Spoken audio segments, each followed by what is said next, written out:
નમસ્કાર દોસ્તો, શાંતિશ્રમ ન્યૂઝમાં આપનું સ્વાગત છે। બનાસકાંઠા જિલ્લાના ડીસા પાલનપુર હાઈવે પર મોટા ગામ નજીક એસટી બસ અને ટેન્કર વચ્ચે ગંભીર અકસ્માત સર્જાયો હતો। આ દુર્ઘટનામાં બસમાં સવાર 7 મુસાફરોને ઈજાઓ પહોંચી હતી। પ્રાથમિક માહિતી અનુસાર હાઈવે પર છોડને પાણી છાંટી રહેલા એક ટેન્કર પાછળ ડીસાથી પાલીતાણા રૂટ પર જઈ રહેલી એસટી બસ ધડાકાભેર ઘૂસી ગઈ હતી। આ ટક્કર એટલી જોરદાર હતી કે બસના આગળના ભાગને નુકસાન થયું હતું।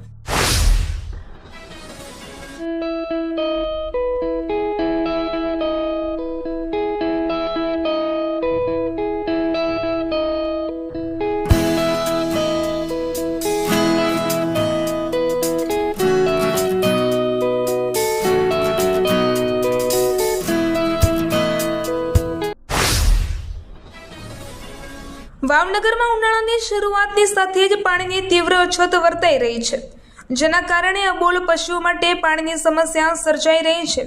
આ પરિસ્થિતિમાં સ્થાનિક સેવાભાવી નાગરિકો અને સનાતન ધર્મ યુવક મંડળ વાવના સભ્યો પશુઓની વહારે આવ્યા છે। તેમણે પશુઓ માટે પાણીની વ્યવસ્થા કરીને એક સરાહનીય ઉદાહરણ પૂરું પાડ્યું છે।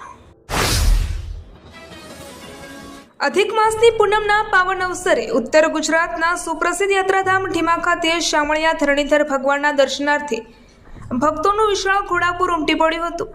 થરાદ નજીક આવેલા આસ્થાના કેન્દ્રમાં હજારોની સંખ્યામાં શ્રદ્ધાળુઓ દર્શન કરવા પહોંચ્યા હતા। અંદાજે 600 વર્ષ જૂના આ પૌરાણિક મંદિરનો મહિમા અપાર છે। ભગવાનના આશીર્વાદ મેળવવા અને આ પ્રાચીન ધામના દર્શન કરવા માટે દૂર દૂરથી યાત્રાળુઓ આવે છે। સ્થાનિક લોકવાયકા મુજબ યાત્રાધામ ઢીમાનું અનેરું મહત્વ છે। ભક્તોમાં એવી પણ પ્રબળ શ્રદ્ધા છે કે 4 ધામની યાત્રા કર્યા બાદ પણ જ્યાં સુધી શામળિયા ધરણીધર ભગવાનના ચરણોમાં શીશ નમાવવામાં ન આવે ત્યાં સુધી આ કરેલી યાત્રા અધૂરી ગણાય છે। વાવથરાદ એલસીબી ટીમે સુઈગામ પોલીસ સ્ટેશન વિસ્તારમાં મોટી કાર્યવાહી કરી છે। સુઈગામ સિધાડા કસ્ટમ રોડ પરથી એક ક્રેટા કારમાં બનાવેલા ગુપ્ત ચોરખાનામાંથી વિદેશી દારૂ અને બિયરનો જથ્થો ઝડપી પાડવામાં આવ્યો છે। પોલીસે આ કેસમાં એક આરોપીની ધરપકડ કરી કુલ 7.4 લાખ રૂપિયાની વધુનો મુદ્દામાલ જપ્ત કર્યો છે। એલસીબી વાવથરાદની ટીમે સુઈગામ પોલીસ સ્ટેશન વિસ્તારમાં મિલકત સંબંધિત ગુનાઓની તપાસ અને પેટ્રોલિંગ કરી રહી હતી। તે દરમિયાન સુઈગામથી સિધાડા તરફ જતા કસ્ટમ રોડ પરથી એક શંકાસ્પદ ક્રેટા કાર પસાર થઈ રહી જોવા મળી હતી। પોલીસે કારને રોકાવી તેની તલાશી હાથ ધરી હતી।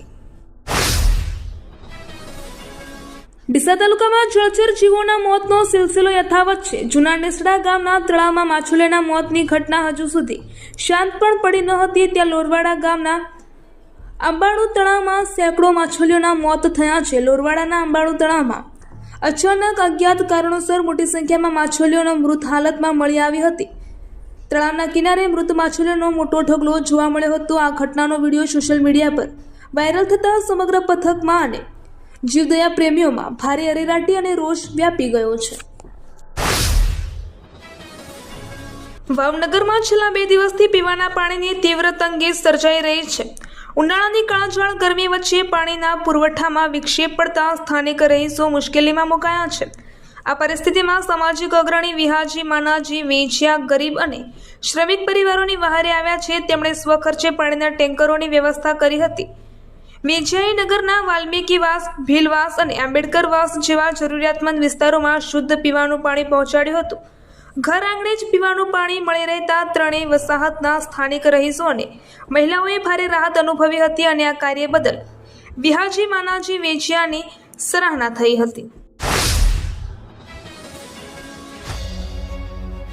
ઉત્તર ગુજરાતનો એકમાત્ર multi city mall happy mall જે આવેલ છે જિલ્લાના વેપારી મથકો દિયોદર, ભાભર, રાધનપુર, વારાહી અને થરાદમાં, જ્યાં મળશે આપને વ્યાજબી દરે જીવન જરૂરિયાતની તમામ વસ્તુઓ તેમજ કપડા, ગિફ્ટ આર્ટિકલ, પ્લાસ્ટિકની તમામ સામગ્રી, ક્રોકરી અને બીજું ઘણું બધું વધારે। તો આજે જ આવો હેપી મોલ અને કરો ખરીદી તમારી મનગમતી વસ્તુઓની।